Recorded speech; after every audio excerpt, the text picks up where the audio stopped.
drama, which is my first book, Final Witness.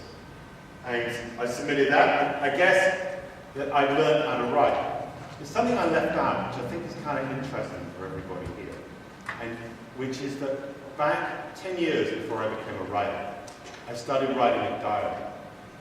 I don't actually know why I wrote a diary, but I wrote it with extraordinary dedication, which was hard because I was working hard. And every day I wrote down what happened. And I carried this on for 10 years.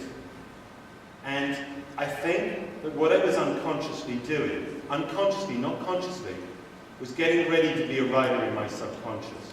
Even though all the time in my conscious, I can't write, I won't write. Because I think one of the big things about being a writer, we talk about writer's groups and everything, is whether you can hear your writing. And if you can hear it, is that making you self-conscious and awkward, in which case the writing is awkward, or is it that you hear it, and it's natural, and it works? And I wrote this diary, and there's like 2,000 pages of this diary, and I don't write it anymore. And I think I changed my voice to the point that I got comfortable with it, and it worked. And I can hear it. And I don't think if you can write fiction, I don't know about non-fiction, if you can't hear. I'm not doing a plot here, I'm talking about how words work, how sentences work. You've got to hear it, you've got to know what to write. So, anyway, that's kind of an excursion to the other side. So I started off with the book that got published, and it was a courtroom drama, and then I went on from there, and I wrote 2 books, one of which is the courtroom drama, and the latest one is less so. So I'm moving away from the law now, staying with suspense, but with a historical setting as well. And that's obviously been very important to me because it ties back to that earlier part of my life, because what I loved when I was a kid was history. We had these little books in England, and even though you had them in America, they were called ladybook books. They had a picture on one side, a little bit of text on the other, and all these people from history, from Henry V to Napoleon Bonaparte to, Admiral Nelson to George Washington, they were really vivid to me. And I guess one of the things that's been most vivid to me all my life is that I believe the past is real. That it's like just through a thin curtain away from us. Like the famous poem says, the past is another country. And so that's always something I kind of come out with in my book. And in order to find the detective that I have, in order to find out what the problem or what the solution to the mystery is, he always has to go back into the past and indeed go to another country. And also, I went back to Oxford, which I'd left in order to become a lawyer and everything, and Oxford became the setting for my books. It's a beautiful town, if anyone goes there. It's got this amazing mixture between old buildings and rivers, and it's a great setting. So that was another way in which my life kind of mysteriously moved around. And also with the writing, I found that I was tackling, again with my unconscious, issues that had troubled me in my life, and I guess I came to explore them in the writing. So my book, The Inheritance, which came out last year, is very much about the period in England in the early 60s, when there was an enormous amount of controversy over the abolition of death by hanging, the death penalty, which was actually abolished in England in 1964. And I have an innocent man who is accused of a capital murder and really gets to the night before his death. I researched a lot about the death penalty, which I find extremely unpleasant, but as part of it. And I got to a very strange point where I found that in England in 1962, they built these special death buildings where the prisoner, after his final appeal had gone, would be moved into a special constructed room. And in the room, there was a wardrobe, like in any hotel. But so the idea being that it happens really quick, the actual trap door to the scaffold is behind, completely unbeknownst to the prisoner, is behind the wardrobe. So you pull open the wardrobe and they're gone. So the hangman comes in, grabs the prisoner, and pulls the wardrobe back and it goes straight out. I find these kind of things really quite upsetting, but fascinating. And that actually appears in my book. And then in the most recent book that I read, The King of Diamonds, that actually, I read a novel called Sarah's Key, which is about Holocaust in France. And The King of Diamonds is very centered on the experience of the Jewish Holocaust in Belgium, which is something nobody ever written about. So that was really interesting too. And the very strange way in which, when the Nazis first went into Belgium, they organized people by registration. They took them to this camp, and nothing ever happened at the camp because Eichmann wanted to make sure that everyone was alive when they got on the transports. So this extraordinary paradox between the Nazi administration wanting to keep people alive within this camp so that they would arrive at the death camp alive, which is these kind of things. So just little examples of what I'm saying. And so I think that writing has brought me back to history, which has been great for me, because it's brought me back to Oxford as a setting. And in the next book, I'm taking my detective back into the Blitz, into 1940. So there is all these opportunities. I like putting my detective in different situations. And I think that's been exciting for me. In the first book, his son has died in a motorcycle accident. And the man who is accused of the murder reminds him of his son. And so the process of exoneration of the young man is a process of, in a sense, reclaiming his son. And in the next book, the detective's wife is involved with the person the detective suspects of being the murderer. So there is an enormous conflict with the wife. And so I'm interested in family conflict. I look for conflict, and I look to put my detective more and more in situations of conflict, and I think that's helpful. So now, 10, 11 years after I started out, I kind of look back, I'm 52 now, what it's all been about. And it begins to come a little bit more into focus. And I think about my grandfather, who I knew as this benevolent, kind, old man, who I knew when I was young. It was quite cool, because I was the only one in my family who was my age as a result of a series of divorces and everything. I was the only one who was like 11 or 10.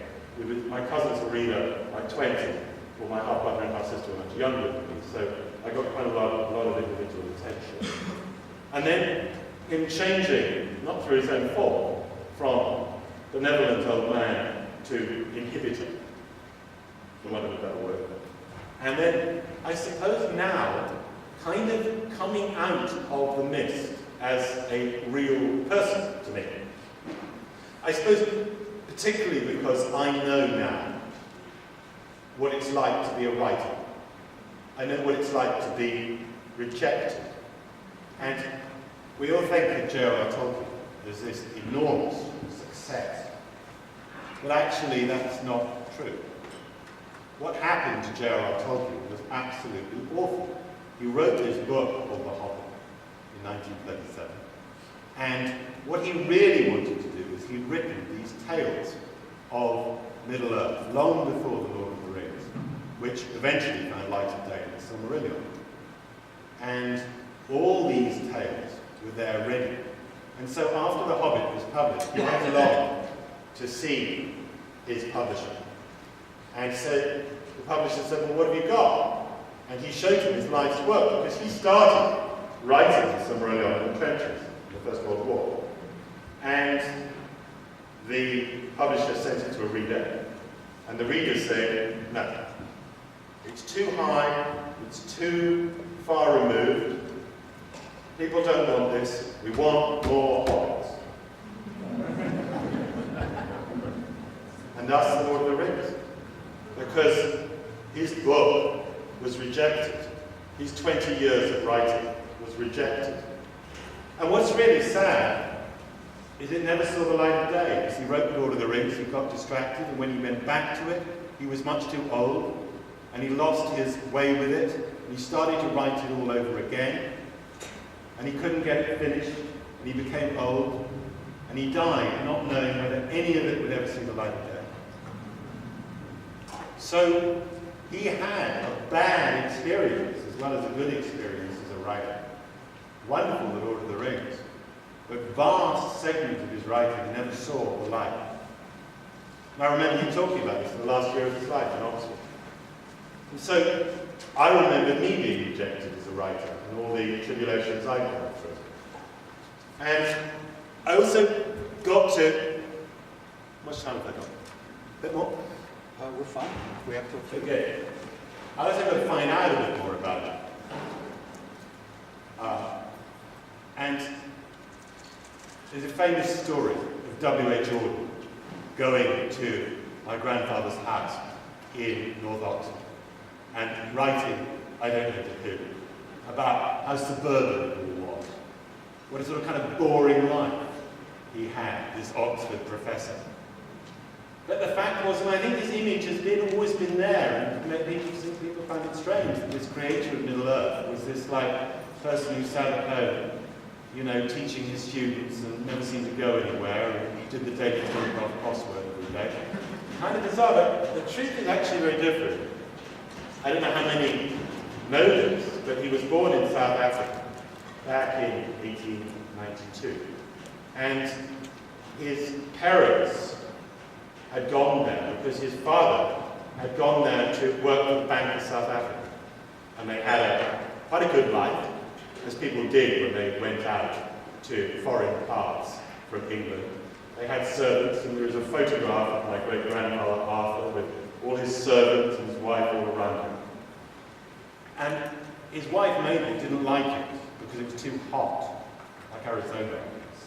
And so she came home for the summer.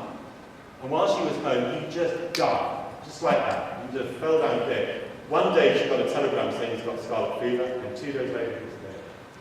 And it was very strange because I went out with my aunt to South Africa, to Bloemfontein, in 1992 for the centenary. And they had in the library there, they had all the inventory of all the things that had been left behind. Because she didn't go back, she just simply told the lawyer there to sell them. And there were all the theatre bills of the theatre shows they had, their furniture, their golf clubs, their golf balls, their whole life just gone like that. So that was really strange to see. And back in England, Mabel, my grandfather's mother, with these two little boys, she did something which had a very serious effect and had a lasting effect on my grandfather's life, which is that she converted to Roman Catholicism, which was, from the point of view of her financial and social situation, a total disaster. Because the English didn't like the Catholics, particularly in that area. And both her family and her husband's family cut her off. And she was very poor. And my grandfather believed that when she died, when he was 10, that she died for her faith, that she was a martyr, and that she had died because she had become so poor and desperate as a result of being converted. Her sister also wanted to convert to Roman Catholicism, but her husband stopped her, so she joined the Psychic Society in London. So, for him, he started off with his mother in dying, and him believing that she was a martyr. And in fact, she died of diabetes, so it was just the fact that she lived at the wrong time and would come up with a cure later.